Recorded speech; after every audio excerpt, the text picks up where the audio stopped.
Very good evening to all of you. और आप लोग अपना अटेंडेंस बना लीजिए और फिर हम लोग चलेंगे। कुछ क्वेश्चन आंसर करना था हम लोग को। क्वेश्चन नंबर 5 आप लोग का बच गया था, ठीक है। और मैच दी फॉलोइंग, तो उसको हम लोग मैच करेंगे। और क्वेश्चन नंबर 4, हाँ 4 बच गया था। Describe any two symbols use to make a flow chart, ठीक है। दो सिम्बॉल्स को डिस्क्राइब करना है।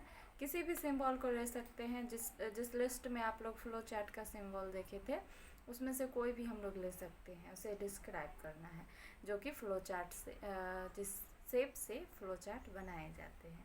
उसके बाद मैच द फॉलोइंग है, तो हम लोग शेप्स को मैच भी करेंगे। जो जो शेप है उसका कौन सा नाम है वहाँ पे दिया गया है, तो हम लोग इसको करेंगे, ठीक है। उसके बाद हम लोग लूप जो है आप लोग को, हाँ प्रिया को कुछ प्रॉब्लम था। प्रिया आपका सॉल्यूशन मिल जाएगा। आपने मैसेज किया है कि आपको लूप में प्रॉब्लम है, तो वो भी हम लोग डिस्कस कर लेंगे, ठीक है। पहले हम लोग क्वेश्चन नंबर 4 कंप्लीट करते हैं, फिर मैच दी फॉलोइंग करते हैं, और तब हम लोग अपने डाउट्स को लेके चलेंगे, और फिर समय रहा तो अगले चैप्टर की तरफ बढ़ेंगे, ठीक है। चलिए, तो आज हम लोग शुरू करते हैं अपना लास्ट क्वेश्चन, क्वेश्चन नंबर 4। और आप लोग अपना अटेंडेंस बना लीजिए।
पहले एक पॉइंट लिखे इसमें स्टार्ट और स्टॉप बॉक्स, फिर हम लोग एक और लिख लेंगे आउटपुट वाला, हो जाएगा हमारा कंप्लीट। ठीक है, तो आप पहले इतना नोट कीजिए, कुछ ही देर में इसको इरेज करके हम लोग नेक्स्ट पॉइंट करेंगे। ठीक है,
तो आपका 4 नंबर क्वेश्चन कंप्लीट हो गया, आप इसे नोट करें, फिर हम लोग करेंगे मैच द फॉलोइंग। कुछ ही देर में ये इरेज होगा और फिर हम लोग करेंगे मैच द फॉलोइंग। ओके, इसको जल्दी से डन कीजिए।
जगह का प्रॉब्लम है, अदरवाइज आप देख रहे हैं, वैसे आपको ऑलरेडी पता भी होगा, बुक में वैसे ये सब चीज़ दिया हुआ है, ठीक है।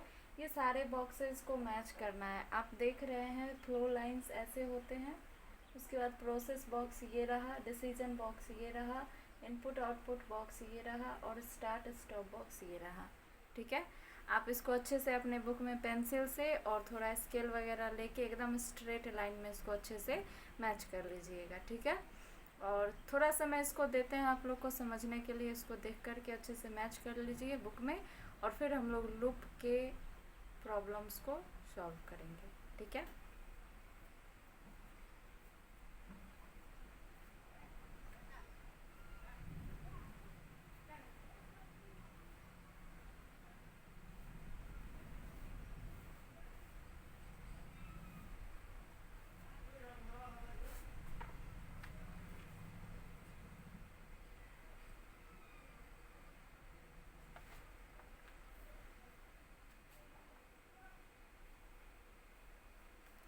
चलिए, तो ये तो आप लोग का हो ही चुका होगा, और वैसे आप लोग बुक की हेल्प लेंगे तो ऑलरेडी हो चुका होगा, ठीक है। तो आप लोग क्या करें, पेज नंबर 31 ओपन कर ले, या फिर ऐसे ही सुन ले लूप के बारे में, ठीक है। तो जैसा कि आपके बुक में बताया गया है, a loop has a purpose to repeat one or more statement, ठीक है। तो लूप क्या है, स्टेटमेंट को, एक से अधिक स्टेटमेंट को रिपीट करने का काम करता है ना। बाकी हम जितने एल्गोरिथम पढ़े हैं या फिर हम क्या पढ़े हैं, फ्लो चार्ट, तो इसमें हम लोगों को जो कंडीशंस दिए गए हैं उसके अकॉर्डिंग, यानी कि इनपुट ये रहेगा, आउटपुट ये रहेगा, प्रोसेस ये है ना, डिसीजन ये है, कनेक्टर लाइन ये है, तो उसके स्टेप बाय स्टेप हम लोगों ने सारा कैलकुलेशन किया है। लेकिन उसमें कोई भी बॉक्स आपको लगता है कि रिपीट हुआ हो, उसके कंडीशंस पे डिपेंड करता है, ठीक है। जैसे कि आप जितने भी मैथमेटिकल कैलकुलेशन किए हैं, तो आप देख रहे हैं ना कि ये जो आपको दिखाया जा रहा है, इनपुट ये नंबर डाला जा रहा है इनपुट में, तो इसका बॉक्स बड़ा है, लेकिन प्रिंट करने के लिए उसका बॉक्स छोटा है, तो थोड़ा सा डिफरेंस उसमें तो है ही। लेकिन उसमें आप और भी बॉक्सेस नहीं देखते होंगे उतना रिपीट हुआ है या नहीं हुआ है। स्टेटमेंट को, बॉक्स तो रिपीट हो ही सकता है, लेकिन स्टेटमेंट बार बार रिपीट नहीं किया जाता है। लेकिन लूप में स्टेटमेंट को रिपीट किया जाता है ना, लूप में स्टेटमेंट को रिपीट किया जाता है। और आपके बुक में फर्स्ट लाइन में ही ये डिस्क्राइब किया गया है, a loop has a purpose to repeat one or more statement, एक और एक से ज़्यादा स्टेटमेंट को रिपीट करने का काम करता है, a certain number of times, है ना, और until a condition is fulfilled, या कंडीशन क्या हो, फुलफिल्ड हो। तो वाइल यूजिंग अ लूप, जब हम लोग लूप का इस्तेमाल करते हैं तो हमें एक काउंटर की आवश्यकता पड़ती है, ठीक है। तो काउंटर क्या है, a counter is a variable that is use to count the number of times.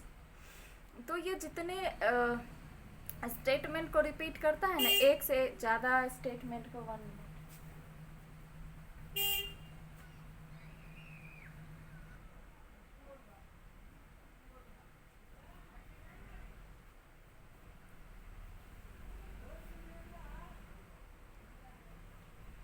Okay. तो क्या मैं बता रही थी, हाँ, कि ये जो जितने भी स्टेटमेंट को लूप जो है रिपीट करता है, उसके लिए हमें काउंटर की आवश्यकता पड़ती है ना। तो काउंटर उसको काउंट करने का काम करता है, use to count the number of times a procedure is being repeated, जितना बार वो रिपीट हुआ है उसको काउंट करने का काम करता है counter. Its name could be anything like x counter, c t r etcetera, इसका नाम कुछ भी हो सकता है काउंटर में, x, c t r, y, z counter, कुछ भी, है ना। तो आई होप कि अब आप लोग समझे होंगे। तो ये आपका मैच द फॉलोइंग फिनिश हुआ। कुछ एक क्वेश्चन आपका 4 नंबर था वो भी हो गया, और ये शायद प्रॉब्लम भी आप लोग का सॉल्व हो गया। बस एक वर्ड में अगर आप कुछ जाने और समझे तो बस यही समझिए कि लूप जो है वो स्टेटमेंट को रिपीट करने का काम करता है, और उसी रिपीटेड स्टेटमेंट को काउंट करने के लिए उसको एक काउंटर की आवश्यकता पड़ती है, जिसको जितने भी स्टेटमेंट है उसके प्रोसीजर को वो काउंट करता है काउंटर। उसका नाम XYZ CTR कुछ भी हो सकता है, समझ गया। चलिए, और तो आप लोग को मैं बता दूं कि पीछे जितने भी क्वेश्चन आंसर होते हैं रेगुलरली जो बच्चे क्लास करते हैं उनको बहुत बहुत बहुत थैंक यू। ताकि आप लोग पढ़ते हैं तो अच्छा लगता है कि आप लोग पढ़ रहे हैं, क्योंकि ऐसा लग रहा है कि आप लोग कुछ कर रहे हैं, पढ़ रहे हैं। वैसे जो बच्चे रेगुलरली पढ़ते हैं अचानक पढ़ाई छोड़ देते हैं तो थोड़ा अजीब लगता है और थोड़ा अजीब फील भी होता है कि क्यों ऐसा कर रहे हैं आप लोग। अगर आप लोग पढ़े तो आपके लिए अच्छा ही रहेगा, है ना। जब सारे क्लासेस प्रोवाइड कराए जाते हैं तो आप लोग को करना चाहिए। ओके, तो ये टॉपिक फिनिश करते हैं, पढ़ते रहिए। लेकिन आप लोग को क्या करना है, प्रोग्रामिंग बेसिक विथ स्क्रैच, ये सबसे एक यूनिक चैप्टर है ना। आप लोगों ने कभी नहीं इसको पढ़ा होगा, ना 5 में पढ़े होंगे, ना 4 में, ना 3 में। ये सब पीछे के क्लासेस में आप लोग पढ़े ही नहीं होंगे। ये डायरेक्टली 6 से स्टार्ट ही होता है प्रोग्रामिंग, है ना। तो प्रोग्रामिंग बेसिक विथ स्क्रैच आप लोग अच्छे से इसको रीड कीजिएगा। तो आपको ये फील होगा कि जैसे हम लोग कुछ क्रिएट करते हैं। पावर पॉइंट पढ़े हैं, 5 में ज़रूर पढ़े हैं। तो जैसे हम लोग कुछ बनाते हैं ना, कार्टून बनाते हैं, चलता फिरता एनिमेटेड कार्टून, पीछे से आवाज़ होता है, या फिर वीडियो गेम हम लोग बनाते हैं। हम नहीं बनाते लेकिन कोई तो और बनाता है, लेकिन वो कैसे बनता है, उसमें हम लोग कैसे कैसे कौन सा ऑप्शन अप्लाई करते हैं ताकि वो कार्टून बन जाता है। तो उसके लिए आपका ये चैप्टर एकदम परफेक्ट है, प्रोग्रामिंग बेसिक विथ स्क्रैच। इसके अंदर ये सारे ऑप्शंस अवेलेबल होते हैं जिससे एक कार्टून अच्छा बनाया जा सके, एनिमेटेड कार्टून, है ना। तो आप लोग इसको अच्छे से रीड करके आइएगा, और कम से कम 2-3 पेज नंबर 35 और से लेके 37 तक आप लोग इसको अच्छे से पढ़ लीजिएगा, ठीक है। और जब अच्छे से अगर टाइम है तो आप लोग पूरा रीडिंग दे दीजिएगा, क्योंकि ये कंफर्म नहीं होता है कि हम लोग कहाँ तक जाएंगे। जहाँ तक हमारा समय रहता है वहाँ तक हम लोग बढ़ते रहते हैं, ठीक है। समय के अकॉर्डिंग हम लोग चलते हैं, तो उतने समय में जितना हो पाता है उतना हम करते हैं। लेकिन हमारा अंदाज यही है कि हम लोग 35 से शुरू करेंगे, 37 पे आते आते हमारा टाइम फिनिश हो जाएगा, यानी इस टॉपिक को डिफाइन करते करते समझते समझते, ठीक है। तो मुझे आशा रहेगा कि आप लोग जो है वो रीडिंग देंगे, ठीक ना। तो रीडिंग दे के रखिएगा। बहुत ही इंटरेस्टिंग चैप्टर है, प्रोग्रामिंग कैसे बनते हैं, उसके अंदर कैसे कैसे ऑप्शंस है, उसके बारे में जानेंगे, ठीक है। आज के लिए इतना ही, और क्लासेस ज्वाइन करने के लिए thank you and again good evening.